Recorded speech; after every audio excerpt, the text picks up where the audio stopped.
El siguiente programa es presentado y producido por Senda.fm para CTN Internacional.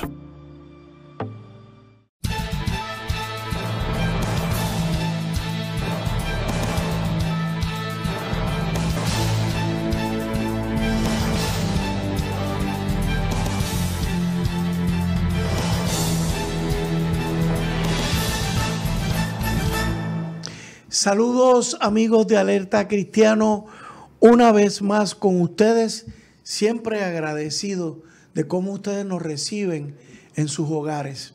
Para los que no me conocen, Eduardo García Resach, abogado, casado, y hoy especialmente quiero hablar un poquito sobre el matrimonio.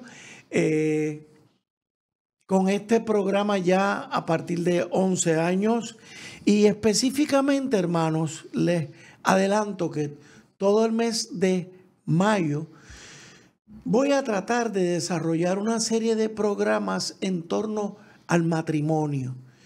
Hoy específicamente voy a empezar sentando las bases bíblicas y teológicas del matrimonio, y a esos efectos el tema de hoy es la teología del matrimonio. ¿Y quién mejor para ayudarnos en eso que nuestro hermano, el doctor Samuel Sullivan?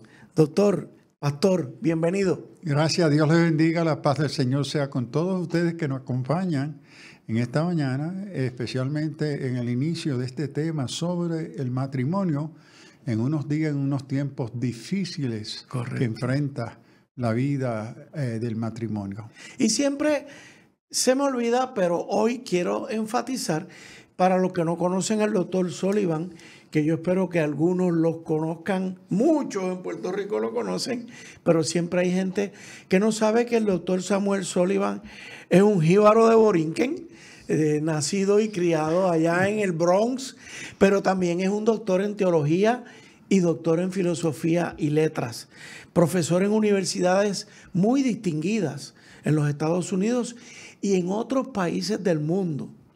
De lo que siempre digo que estoy muy agradecido es que desde que el Señor pues me lo cruzó o nos cruzó en el camino y le conocí hace ya más de 10 años, siempre nos ha estado acompañando en estos programas en ocasiones 2 y 3 veces al mes, usualmente una vez al mes, y siempre con él desarrollamos lo que hemos titulado Conversaciones Teológicas con el doctor Sullivan. El programa de hoy es una de esas conversaciones, porque siempre tratamos de que la teología podamos conversarla, hacerla de manera sencilla, como nos gusta a los boricuas en arroz y habichuela, y a veces pues le ponemos un poquito de pique y lo molestamos a él haciéndole una que otra pregunta traviesa, pero es en ánimo de salpicar el interés de ustedes, tratando yo de traducir las inquietudes de ustedes en torno a la teología. Así que vamos a comenzar con la palabra de Dios como siempre lo hacemos. Vamos a comenzar por Génesis capítulo 2, versículos 22 al 25. Dice Génesis: de la costilla que le había quitado al hombre, Dios el Señor hizo una mujer y se la presentó al hombre, el cual exclamó: esta sí es hueso de mis huesos y carne de mi carne, se llamará mujer, porque del hombre fue sacada. Por eso dejará el hombre a su padre y a su madre, se unirá a su mujer y los dos llegarán a ser uno solo. En ese tiempo el hombre y la mujer estaban desnudos, pero no se avergonzaban. Gracias, Señor, por tu palabra eterna. Pastor, yo me he puesto a leer un montón de cosas y le digo que descubrí, ya yo lo había descubierto, pero hay un tremendo libro que se llama El significado del matrimonio, escrito por el pastor Timothy Keller. Nada más quiero utilizar unos puntos porque al hablar del matrimonio, hermanos, estamos hablando de una situación crítica. en la iglesia. El estado del matrimonio hoy en la iglesia es crítico, es delicado y nos tiene que mover a reflexiones profundas y a acciones profundas. Dice Timothy Keller en ese libro, él habla de que, él presenta que él, de hecho él murió el pasado año, allá para principios de año del 23. Él presidía, él pastoreaba una iglesia enorme en Manhattan, en Nueva York. Y dice que en un momento dado se dio cuenta que de los 4,000 miembros de su iglesia, casi un 60-70% eran solteros. Y él descubrió que la mayoría para nada se sentían atraídos hacia el matrimonio. Antes bien, como ustedes saben, se promueve mucho en esa sociedad el junte, el vivir, el convivir sin ningún compromiso matrimonial. Y él dice que él encontró que habían objeciones que esos solteros le presentaban para no casarse. Y le decían, mire, pastor, el matrimonio tuvo en un principio que ver con la noción de propiedad. Yo no tengo que estar hablando de propiedad para casarme. Y eso eran tiempos antiguos donde se trataba de mantener la propiedad en la familia y por eso el matrimonio. Segundo, pastor, es que el matrimonio anula la identidad individual. Vamos a hablar de eso. Tercero, ha servido desde un principio para tener oprimida y en sujeción a la mujer. 4, el matrimonio acaba con la pasión y no se ajusta a la realidad psicológica de las personas. Y 5, el matrimonio no es más que un contrato, es un papel. Únicamente sirve para estorbar el proceso de desarrollo del verdadero amor. He traído esto, hermanos, para que vean, y ustedes podrían identificarse conmigo y añadir razones para que la gente no se case. ¿Y por qué la gente no está optando por el matrimonio? Con esto como introducción, la primera pregunta que le quiero hacer a nuestro hermano pastor, doctor Samuel Sullivan. Vamos a partir del principio. Pastor, ¿qué noción bíblica fundamental hay para el matrimonio? Bueno, antes de darle una respuesta a la pregunta que se ha hecho, sí quisiera añadir que vengo a este tema como marido de una sola mujer en toda mi vida. Porque hoy tenemos que cualificar, ¿verdad? Porque hay aquellos que hoy tienen una mujer, claro, pero han tenido 2 o 3 otras. Correcto. ¿Ok? Entonces, marido de una mujer, 55 años, gracias a Dios y por el amor, la gracia, la paciencia de mi esposa. Gloria a Dios. Ahora, segundo, es que vengo al tema no solamente como teólogo cristiano, soy pentecostal, y que más que mis credenciales académicas, he sido pastor de 7 distintas congregaciones a través de más de 55 años de ministerio. He sido misionero en América Latina, Europa y países de Asia. ¿Okay? He sido profesor de teología, etcétera. Pero lo que quiero enfatizar es que mi acercamiento al tema no es solamente académico, teológico, filosófico o psicológico, es ministerial. Amén. ¿Ve? Es la vida de la iglesia. ¿Okay? Entonces quiero plantear esto como introducción porque voy a participar en otras ocasiones, en otras partes del tema. Y quiero que no piensen que el acercamiento es uno filosófico, correcto, académico. Sí lo es, pero se informa por experiencia ministerial, misionera, evangelizadora y personal de matrimonio. Ahora, quisiera resaltar en la introducción a donde Keller resalta, él se dirige como pastor en Nueva York a miembros de su iglesia. Uh-huh. Y si ustedes observan que las 5 críticas o objeciones, todas son objeciones seculares. que reflejan el mundo, la cultura y los supuestos de no cristianos. Pero los que están lanzando la crítica se encuentran en la iglesia. Ajá. Y se identifican como cristianos. Correcto. Pero el criterio o su comprensión de lo que es la visión bíblica del matrimonio no es la que ellos entienden, conocen o defienden. Entonces, esto es un reflejo de la crisis en la iglesia. Han habido varios estudios que se han hecho sobre, por ejemplo, el matrimonio y las comunidades evangélicas, y que encuentran que hoy más del 50% de matrimonios de aquellos que se llaman cristianos resultan en el divorcio. Correcto. Ahora, lo que muchas veces estos estudios no resaltan, de qué parte de la población que se está entrevistando, midiendo, que se llaman evangélicos, son evangélicos practicantes. Correcto. No resaltan el hecho que la gran mayoría de ese 50% más son de cristianos nominales, sí, pero que no son personas que en su vida cotidiana han procurado vivir en los valores cristianos.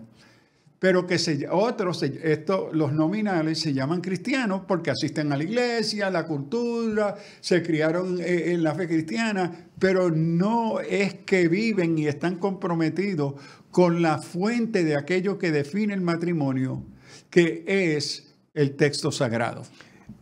Quiere esto decir, y ya el pastor nos está lanzando un reto, que aquellos de nosotros que nos mantenemos firmes en la fe, que conocemos los principios de nuestra fe, los fundamentos de nuestra fe, que nos mantenemos al día, que somos cristianos, permítaseme una expresión política, del corazón de rollo, firmes.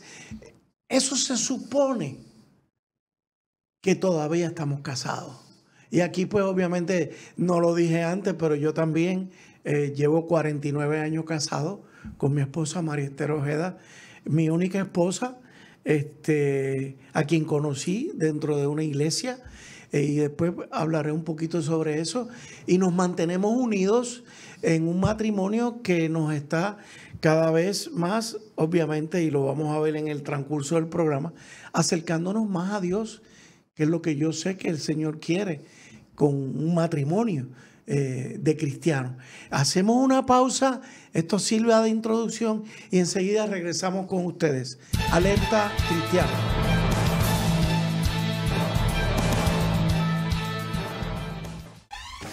La mayor selección de música cristiana.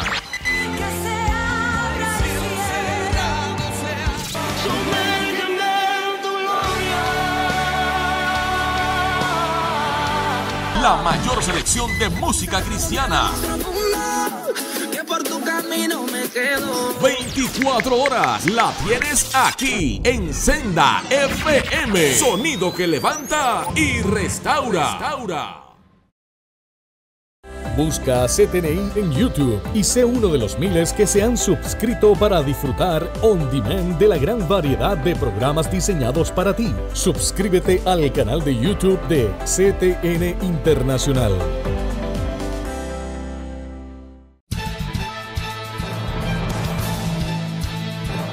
De regreso con ustedes, amigos de Alerta Cristiano. Pastor, vamos a seguir con Génesis entonces. ¿Cómo podemos ver ese capítulo de Génesis? ¿Lo podemos ver como que el Señor desde ya instituyó el matrimonio? Bueno, de nuevo, yo creo que aquí tenemos que estar claro que cuando hablamos de este y otros temas como cristianos, identificar qué es la fuente de aquellos que nos informa, la fuente de la verdad que nos define, nos dirige. ¿Okay? Y entonces cuando hablamos como cristianos, reconocemos la autoridad y la naturaleza del texto sagrado, las escrituras del Antiguo y Nuevo Testamento. Entonces, Para el cristiano, nuestras definiciones y conceptos, sean de matrimonio, de mi identidad, mi sexualidad, lo que sea, debe de partir de los principios, verdades y valores revelados, compartidos y establecidos por las Escrituras. El problema es que cuando queremos opinar como cristianos, pero vivir como impíos. Correcto. Entonces, si vamos a la Escritura, en el Génesis, Dios intencionalmente hace conocer su propósito para la creación del hombre y la mujer. Hace claro sus propósitos de la naturaleza de esa creación y sus relaciones, y son explícitas. No es una opinión, no es una opción, sino es la expresión del deseo y propósito de Dios, no solamente para ese hombre y esa mujer, sino para toda la creación. ¿Por qué? Porque es en las manos de ese hombre y esa mujer como casados que Dios deposita la mayordomía de toda la creación. Correcto. Entonces, el propósito es claro. El Estado no establece ni estableció las condiciones del matrimonio, ni la cultura, ni la psicología, ni las estructuras políticas, ni los intereses económicos, ni el ego humano. Que la constitución del matrimonio fue el deseo debidamente expresado de parte de Dios, el creador de esas dos criaturas, hombre y mujer. Correcto. O sea, fue la primera institución creada por Dios, el matrimonio. Porque ahí, de hecho, estaba leyendo que no hay sitio en la Biblia donde se instituye la corporación, se instituye aquello, lo otro. No. Hay una base, el matrimonio. De ahí es que parte todo para la creación. Y ahí pues vemos todo lo que sucedió posteriormente. Ahora, pastor, le pregunto, obviamente debo presumir de lo que usted dice, que Dios vio lo creado, vio que era bueno, crea el matrimonio y obviamente la lógica me dice que lo creó para bienestar de la humanidad, para hacer cosas buenas. Bueno, y primero esa humanidad comienza y se fundamenta en ellos dos. Correcto. Ellos son la humanidad. Correcto. Y les pide que procreen, y les pide que administren la creación. O sea, prácticamente crea un gobierno a partir del matrimonio. Y aquí gobierno, una de las pobres traducciones de Génesis que tuviesen dominio, que es una pobre interpretación del hebreo, sino que es mayordomía, cuidado. Pero que ese cuidado sobre la creación también me parece parte de la naturaleza del cuidado del matrimonio, porque es de las relaciones interpersonales, de ese primer matrimonio que surgen los principios, los valores que se van a extender a la mayordomía de la creación. Uh-huh. Entonces, ¿cómo en la mayordomía, en lo que se llama la teología ecológica bíblica, ¿verdad?, viene siendo un reflejo de la naturaleza del matrimonio, del cuidado, el respeto, el cariño, la responsabilidad, la disciplina, etcétera, que se da y se forma en esa relación interpersonal.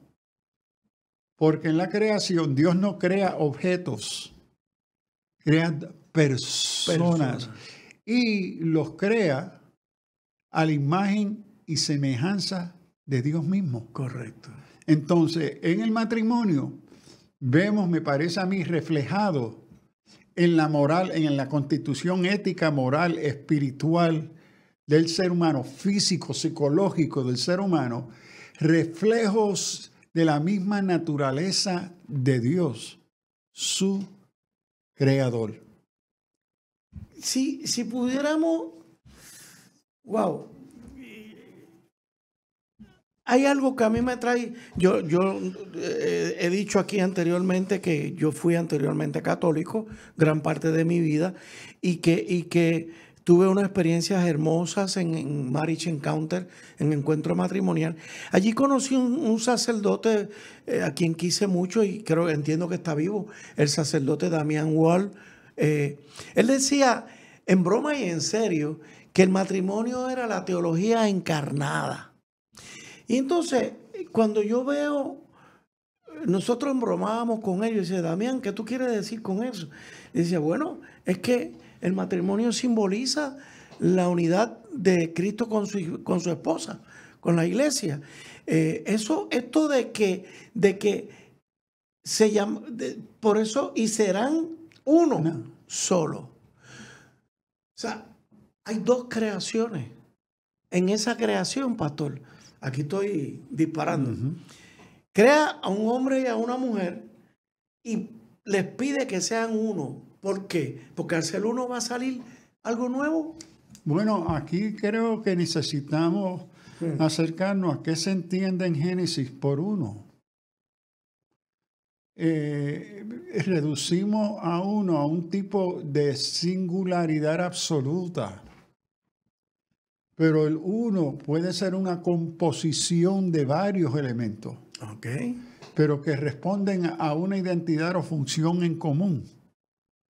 Entonces, Dios crea a Adán y el testimonio bíblico es de Adán, se da la creación o la expresión creativa de la mujer. Ahora, la fuente común de ambos es de Dios. Correcto. Porque Adán es el producto de la creación de Dios. Ella viene a compartir con esa imagen y semejanza de Dios. O sea, ella no es distinta. Exacto. Entonces, bueno, es distinta como ser humano. Sí, y creo que parte de la tendencia que hay, y es bastante esperada, es cómo nuestra sociedad define al individuo dentro de marcos de individualismo. La identidad autónoma individualista de Kant y otros, ¿verdad? Lo que hace es destruir la comunión o la relación del ser humano el uno con el otro. Entonces, cuando se aplica a Génesis, que sean uno, y se parte de la premisa, especialmente moderna, autónomo. Entonces, ¿cómo es eso? ¿Cómo tú puedes ser autónomo entre dos personas? Entonces se deforma el concepto de persona. Entonces yo veo que la fuente, el deseo de Dios, la expresión de Dios en el matrimonio, la creación del ser humano, que serán uno, es simplemente identificando y afirmando la naturaleza de su relación, que ellos son una sola cosa. Correcto. Y que esa sola cosa biológica, porque son una cosa, pero ahora van a expresarse en una forma comunitaria, social, que esa singularidad se va a dar y se va a expresar dentro de una relación social. Entonces, la relación social no es reducible a la singularidad, porque una relación social no puede ser singular. Correcto. Necesita al otro. Pero la relación y la naturaleza de él y ellas, son algo desconocido por el mundo natural. Por eso el matrimonio es una creación divina que desea expresar la teología, teólogos formal de Dios. Correcto. ¿Quién es que es la naturaleza? Dios es uno. Uno. Pero es trino. La naturaleza trinitaria no cancela la singularidad de la naturaleza divina, sino la expresa de distintas formas. Déjame ver si yo puedo aportar. A mí se me ocurre, escuchándolo a usted, pastor, cuando yo me fui a casar, yo era un ser humano separado de mi esposa, mi amiga, María Esther Ojeda. ¿Qué sucede? Al casarnos, no es que yo pierda, es que yo paso a tener una personalidad de hombre casado con una mujer que empezamos a hacernos uno en el tiempo. Y yo lo he podido vivir cuando muchos amigos hablan de Eddie y de María Esther. Ya no hablan de Eddie, ya no hablan de María Esther. Es una entidad. Es como decir Irene y Samuel. Ya son uno en ese sentido. Y entonces, partiendo del sexo, es la cosa más sencilla. Obviamente, un hombre y una mujer se unen y es uno el acto sexual. Pero no es eso nada más. Con el tiempo, yo he llegado a tener momentos donde yo sé lo que mi esposa está pensando. A eso es lo que voy. Ella sabe cómo yo pienso. Yo le digo, ¿qué tú comes que adivina? Y ella se echa a reír. Oiga, pero es que somos dos personas que hemos llegado a completar esa unidad. Sí, y para mí eso es una de las experiencias más indicativas de nuestra singularidad. Que en el desarrollo, en esa convivencia, yo vengo a conocer a Irene y ella me viene a conocer a mí de forma que solos no nos pudiésemos conocer a nosotros mismos. Correcto. Que ella viene a ayudarme a conocerme a mí mismo y yo le ayudo a ella a conocerse a ella misma. Correcto. Y que ella, vamos a hacer algo y al momento, como dice, me leyó la mente. Me leyó la mente. Porque somos uno. Pero ese uno no es un evento singular. El uno es un evento de toda la vida. Eso. De la naturaleza de la relación que Dios desea cultivar en esas dos personas, porque la singularidad de uno no suspende la identidad de la persona. Correcto. La va enriqueciendo, ampliando. Yo no pierdo, yo gano. Y sobre todo partiendo de la premisa del amor. No partiendo de la premisa del egoísmo. Porque si partimos de la premisa del egoísmo, entonces, no, lo que pasa es que tú me quieres convencer, tú me quieres cambiar. No, en la entrega del amor ya no se piensa en egoísmo, se piensa en qué podemos lograr juntos. O sea, esa unidad. Pero ahí hay un supuesto que creo que necesitamos resaltar. Me parece que estamos describiendo esa unidad, ser uno, dentro de supuestos bíblicos y espirituales. Porque hay un agente capacitador en el desarrollo de esa identidad y relación que la Escritura nos va a revelar que es la obra del Espíritu Santo. Amén. En la vida de la creación de este hombre. Permítame interrumpir, pastor, porque nos hemos excedido en el tiempo. Pero vamos a continuarlo por ahí. Ese es el hilo, el Espíritu Santo. Alerta cristiana.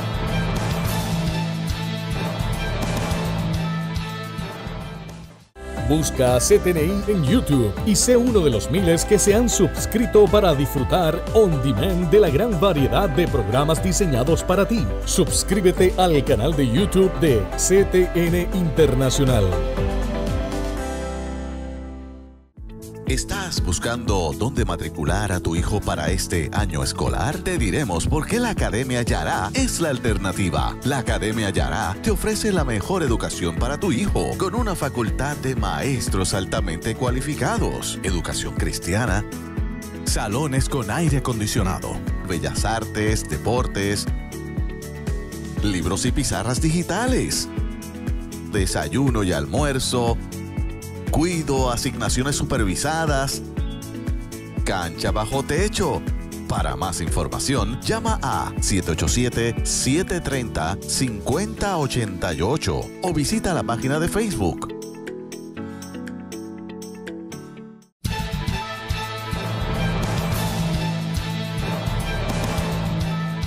De regreso con ustedes, hermanos, amigos. Este tema del matrimonio, cuando uno empieza a tocarlo, se da cuenta de unos detalles. Y escuchando yo al pastor Sullivan, ahí caí antes de tiempo, pero vamos a aprovecharlo. En el efecto de la presencia de Dios, en el caso del matrimonio, es el Espíritu Santo, pastor. Continúe por donde usted lo llevaba. Bueno, sí, dos elementos que tengo que reconocer. Número uno, que el concepto del Antiguo Testamento de Ruach, espíritu de Dios, espíritu del Señor, es distinto que la neumatología o el concepto de Espíritu Santo en el Nuevo Testamento. Ajá. Entonces, al referirme al Espíritu Santo, la referencia que hago es en el sentido judío del Salmo 51, no quites de mí tu Santo Espíritu. Isaías 61 es, y pelearon contra su Santo Espíritu. Es decir, que el concepto del Espíritu de Dios, es distinto al concepto trinitario del Nuevo Testamento tercera persona. Ajá. Pero el Espíritu de Dios creador está en relación con su creación. Ahora, en este momento de esa creación, a donde se habla que serán uno, no olvidemos que todavía no se ha introducido en el ser humano la condición de pecaminosidad. Correcto. Ellos están viviendo dentro de la pureza del paraíso, de esa relación íntima, personal, en fidelidad al propósito de Dios. Ahora, más adelante, la deformación que va a ocurrir en esa obediencia a Dios, en los deseos puros en el ser humano que Dios ha creado como extensión de su imagen y semejanza en su creación, van a ser deformados por el pecado. Porque en esa unidad, en esa singularidad, no se suspendió la voluntad de cada una de estas personas. Correcto. Y entonces el testimonio bíblico no esconde que la voluntad de ambos es expresada en esa decisión de hacer aquello contrario de aquello que ya saben no deben de hacer. Correcto. Los dos se unen en un acto singular. Es un acto de rebeldía contra Dios, que entonces inicia, según el testimonio bíblico, la presencia de pecado en ese primer matrimonio. Que sí, bueno, siglos y siglos y siglos más tarde, lo vemos expresado por Keller en su libro. ¿Qué es lo que ha creado la condición de pecado? Esas 5 objeciones. Imagínese. Y entonces, ¿qué sucede? En el marco de la lectura cristiana trinitaria, entonces, hablo del Espíritu Santo. Ahora es necesario de forma activa, presente, contemporánea, como el que ahora capacita, orienta, reprende, ¿verdad? Disciplina al creyente para ser fiel a la naturaleza del matrimonio, según el propósito de Dios. Por causa del pecado, no podemos lograr ese propósito solo. Correcto. Necesitamos la Escritura que nos guíe y el Espíritu Santo que nos ilumine, nos corrija, nos guíe, ¿verdad? Nos capacite para responder al deseo de Dios en el matrimonio. Por eso la expresión de ver el matrimonio como un cordón de 3 dobleces, siendo el tercer doblez el Espíritu Santo, la presencia de Dios en el matrimonio. Por eso se habla también del ejemplo de Jesús en las bodas de Caná, porque fue allí su primer milagro. Ese fue un símbolo, como decir, Cristo vino a confirmar lo que Dios quiso desde un principio. Pero viendo los problemas de la caída, pues vemos que se distorsionaron las funciones. Y de esa caída es que surgen las categorías de sujeción. Y la mujer ahora tiene que estar sujeta. Y vamos a ver más adelante, cuando miramos a Pablo a la carta a los Efesios. Correcto. A donde ante la inquietud de la presencia de esta nueva religión que conocemos como cristiandad, Cristianismo. antes de Constantino, antes del tercer siglo, que la cultura romana está bien inquieta y molesta. Nos informan los gran pensadores, filósofos, historiadores, Plutarco y otros, que nos dicen que estas religiones estaban introduciendo prácticas relacionadas con el matrimonio que estaban deformando los valores del matrimonio greco-romano. Y ahora llegan los cristianos y hay sospecha. ¿Y ahora qué? ¿Con qué no vienen estos cristianos ahora? Ajá. Ahora estos vienen como ISIS y otros, las influencias egipcias, a deformar nuestros valores del matrimonio. Entonces, Pablo en la carta de los Efesios, tratando con el tema, uno puede ver, entendiendo el contexto histórico, cultural, social, político del greco-romano en esa época, Pablo le está extendiendo o compartiendo un modelo superior a la ética moral del mundo greco-romano, que va más allá de las expectativas positivas que la cultura greco-romana afirmaba, porque los grecos romanos miraban y despreciaban las otras culturas.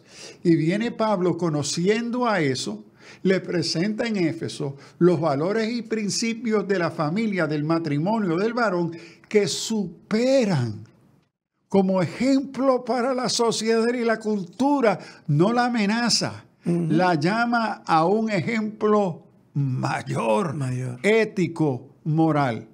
Y entonces necesitamos poner a Pablo dentro de su contexto cultural, social y político y no leerlo solamente del siglo XX, que le estamos imponiendo los valores y los principios. Que la respuesta del Evangelio al mundo greco-romano y a nuestro mundo hoy, que el criterio bíblico es superior como modelo moral, ético, de salud para toda la sociedad, tanto como lo fue en la época de Pablo como para nosotros hoy. ¿Podría decirse, pastor, entonces que esa figura que Pablo presenta de ninguna manera disminuye a la mujer? No, si algo, varios historiadores y teólogos han planteado que le da un respeto mayor. Es decir, en la época greco-romana, los que establecen la moral, la conducta del matrimonio y la familia y el esclavo es Platón y Aristóteles. Ajá. Ellos son los que definen la naturaleza de esas relaciones que se va a recoger dentro de la práctica cultural, política, social del Imperio Romano, con algunas reservaciones que el Imperio Romano tiene. Pero viene Pablo y dice, la fe cristiana, las escrituras, nos da un modelo superior a Aristóteles, a Platón, a los valores del imperio y la cultura romana. Entonces es superior, es algo de mayor utilidad o bendición al imperio. Fíjese, pastor, en Efesios 5, 18 al 33, él empieza a hablar, no se emborrachen con vino que lleva al desenfreno. Al contrario, sean llenos del Espíritu. Mire esto, y aquí es que yo veo una señal bien poderosa. Anímense unos a otros con salmos, himnos y canciones espirituales. Canten y alaben al Señor con el corazón. Y fíjense que en el versículo 21, sométanse unos a otros. Era en términos plural. O sea, yo me someto a usted, usted se somete a mí, igual que yo me someto a mi esposa y ella se somete a mí. Note que... O sea, no hace una diferenciación de que, no, es únicamente en el matrimonio que alguien se somete a otro. No, nos sometemos todos. Muy importante lo que resalta, porque a veces los títulos que se ponen en las divisiones en nuestras Biblias no hacen un daño. Eso. Porque leemos que el versículo 21 en adelante se refiere solamente a lo que viene del 21 en adelante. Y no se habla de lo que habló primero. Es el sometémonos uno a otro. Está dirigido al cuerpo de Cristo, la iglesia, de todos aquellos y aquellas que son miembros que hay, y que la palabra que se usa en griego, someter, y Pablo, y aquí el que le interesa entrar en esto, en asuntos del griego, en la cultura de greco-romana, léese a Kenner, Paul, Women and Wives, Craig Kenner. Wow. Porque él entra en todos los detalles. Ahí, muéstrelo, pastor. Lingüístico. Este es Paul, Women and Wives. Frente a la cámara. Marriage and Women's Ministry in the Letters of Paul. Y aquí él entra en todo el detalle lingüístico, filosófico, cultural, político, teológico, sobre el matrimonio, la familia, la mujer, etc. Y es en ese contexto que él resalta que en el griego el uso de someterse no es de obediencia, no es lo que se define para el esclavo, porque el que va a incluir el comportamiento de la familia en Platón y en Aristóteles y otros, incluye al esclavo. Correcto. Porque se asume que el esclavo es parte de la familia, pero en relación al esclavo, el esclavo tiene que obedecer, pero el uso de sométase no es sumisión. Y el texto que él resalta es respeto mutuo. Es una mutualidad. Apoyo. Exacto, que aquello que se espera de la relación de respeto, ¿okay?, entre un hermano y el otro, el cuerpo de Cristo, es el mismo que se espera con la esposa. Correcto. Porque ella lo que identifica su identidad principalmente es como miembro del cuerpo de Cristo. Y en el cuerpo de Cristo nadie pierde valor. Al contrario, todos ganamos. Hacemos una pausa, amigos. Alerta cristiana.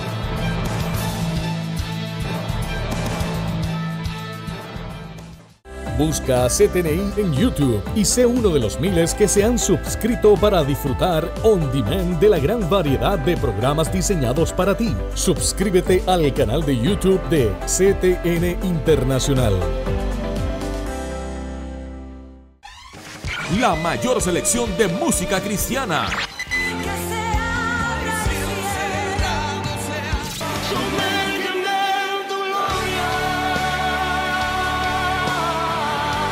La mayor selección de música cristiana.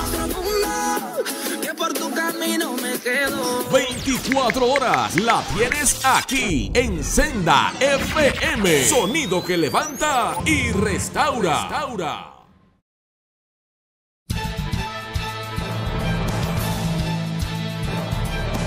Ya, amigos, en este cuarto segmento vamos a continuar, aunque todo parece indicar que no vamos a poder terminar con el tema, pero siempre eso es bien bueno porque la cosa pica y se extiende, como decimos en el lenguaje del béisbol.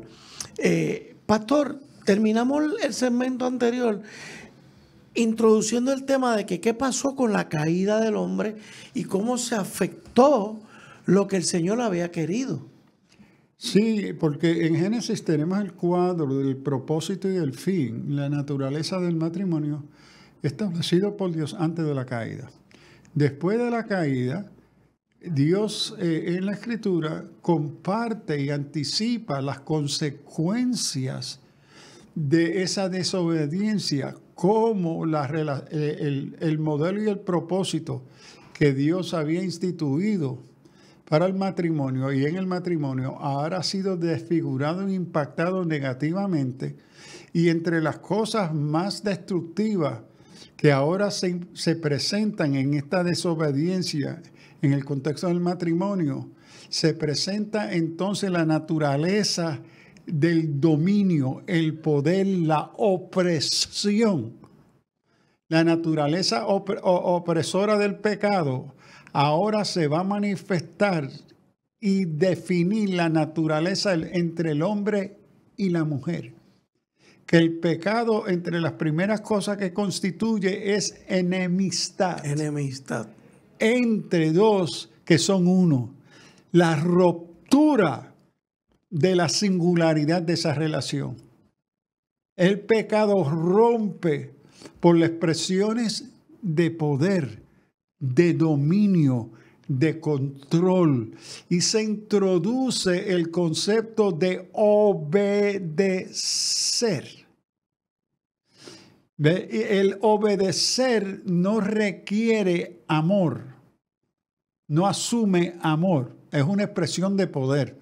Entonces, en la caída, la Escritura no esconde, hay una profunda tristeza, me parece, en Dios, a ilustrar y resaltar cuáles serán las consecuencias de la obediencia de ellos. Voy a traer lo que usted acaba de decir poniendo un ejemplo.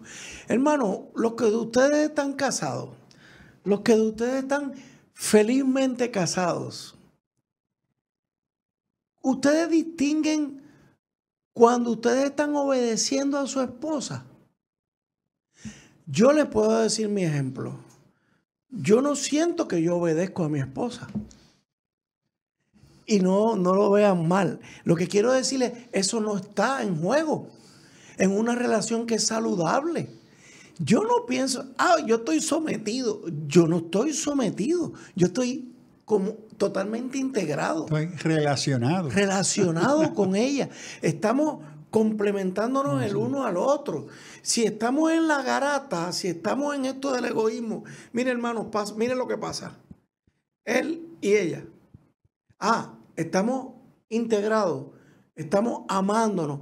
Pasa esto. ¿Quién piensa en obediencia en esta relación? Nadie. Porque ya están entregados. Ya hay una relación amorosa. Está el Espíritu Santo presente en esa relación. Así que el que venga a decirle a ustedes, oye, te tienen sentado, aclárele. No, yo no estoy sentado. Cuando joven allá en Nueva York, mis compañeros, yo era siempre envuelto en los deportes. Y a veces decían, no, yo me casé, yo tengo que ir para casa, te tienen tentado, botaron la llave. Y yo digo sí, y me estoy gozando. Y me lo estoy gozando. Y qué envidia tienen ustedes. Porque, ¿por qué no puedo decir, ya es tarde, me tengo que ir a casa?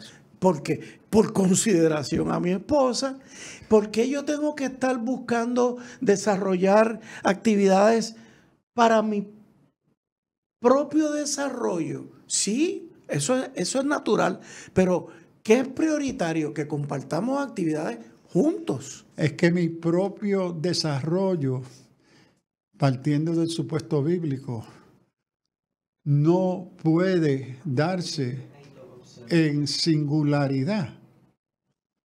Mi desarrollo depende de mi relación con mi esposa. Correcto. Y el de ella depende de mí. O puesto de otra manera, si yo, pensando yo en esto que estaba en esta semana preparando este programa, yo miré atrás, 49 años atrás, quién yo era. Si yo no me hubiera casado con mi esposa, ¿quién yo sería hoy? Lo mismo pensando en ella. ¿Quién sería mi esposa María Esther hoy si no se hubiera casado conmigo? No se trata de que se hubiera casado con otro. Sí, obviamente a lo mejor nos hubiéramos casado con otras personas. Pero el what if ese, no, es que me casé con ella. Y los propósitos de Dios en ella, tomando un ejemplo de qué me hubiese pasado si no me hubiese casado con mi esposa. Entre una de muchas y muchas buenas cosas no hubiesen pasado, nunca hubiese podido terminar mis estudios graduados bíblicos teológicos. Ahí tiene un ejemplo. Porque cuando yo me estaba fracasando en hebreo, en el idioma hebreo, porque se requería yo leer el texto bíblico, estudiarlo en hebreo y en griego. Entonces estaba ya pasando los exámenes en griego. Y el profesor me llama y dice, mira, Sullivan, no te va muy bien con hebreo. Te voy a y el colgar. asunto es que si te colga, te suspendemos tu beca y te tienes que ir. Porque todos los cursos bíblicos son en los idiomas originales, no en inglés. Ay, Señor, ahora, ¿quién el Señor trajo como mi tutora? Mi esposa se había graduado de la universidad antes de yo casarme, con una especialización en hebreo en Antiguo Testamento, estudiante de honor. ¿Y quién el Señor me puso a mi lado a ser mi tutora? ¿Y a quién llamó el seminario para ser mi tutora formalmente?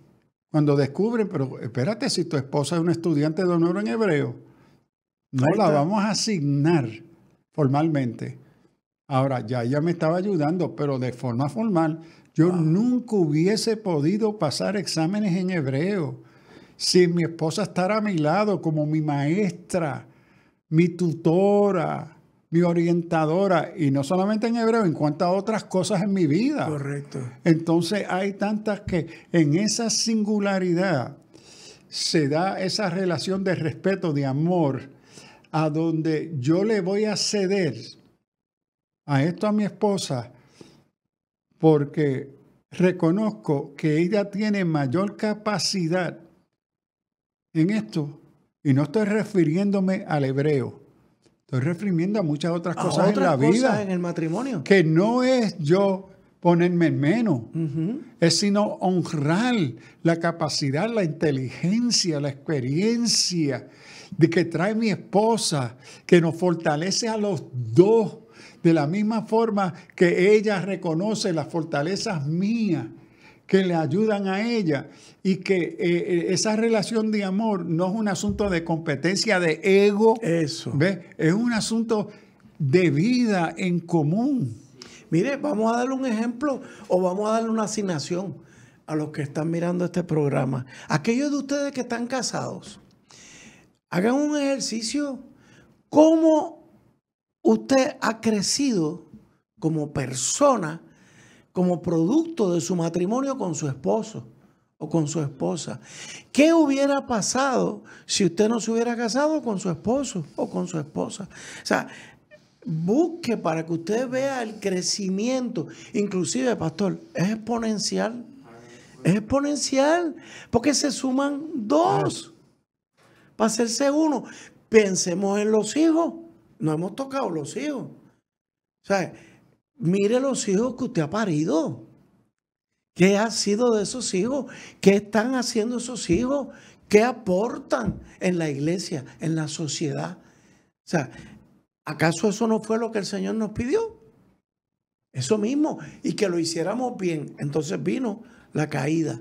Y entonces ya en la caída entramos en unos juegos de poder, de celo, de envidias, de todo lo que trae una relación cuando está basada en el egoísmo. Piense los que se han divorciado, busquen qué les llevó al divorcio. ¿Qué les llevó al divorcio? ¿Cuáles fueron las bases de esos divorcios? Y usted se va a dar cuenta qué era lo que faltaba en aquella relación. Se volvió a casar, enmendaron. La cosa es distinto. Han sido felices. Mire la diferencia. ¿Qué lecciones aprendieron? ¿Qué lecciones se aprendieron? Yo conozco hermanos en Cristo, misioneros. Una pareja se divorciaron, estuvieron divorciados pero por como 10 años. Y cuando me encuentro con ellos, se casaron de nuevo porque en su soledad descubrieron: yo estoy incompleto, incompleta sin Rafael, y Rafael sin ella. Correcto. Yo no puedo seguir. Y se encuentra y dice: mire, nosotros vivimos en un mundo vacío, el uno sin el otro, y no nos interesa otra mujer, otro hombre. Sí. Que esa reconciliación. Y de nuevo volvieron a casarse. Mire, le voy a contar una anécdota que ustedes se van a reír. Parece sencilla, pero es un ejemplo de esto que está diciendo el pastor Sullivan. No hace mucho, mi esposa y yo llevamos toda la vida viajando juntos. Toda la vida. Yo no recuerdo las pocas veces que yo he viajado solo. Recientemente tuve ocasión de viajar solo. Me pasó como el jíbaro. Yo no me hallaba. Me sentía perdido en el aeropuerto, solo en una silla, en una butaca en el avión. Yo decía, ¿qué yo hago aquí solo? O sea, ustedes dirán, pero eso es una tontería, Eduardo. No. Bueno, esos fueron los sentimientos que despertó en mí la experiencia. O sea, y ustedes me dicen, ¿y mañana viajaría solo? Pues no me gustaría. Sabiendo ya, si lo tuviera que hacer, claro que lo hago, pero no me gustaría, porque ya yo no soy yo. O sea, vuelvo y repito, es Eddie y María Esther, es Irene y Samuel, de lo que se trata. Pastor, vamos a cerrar el programa. Y hermano, yo creo que vamos a continuar en otro programa. Yo diría, pastor, que podemos terminar concluyendo que la relación matrimonial es una escuelita.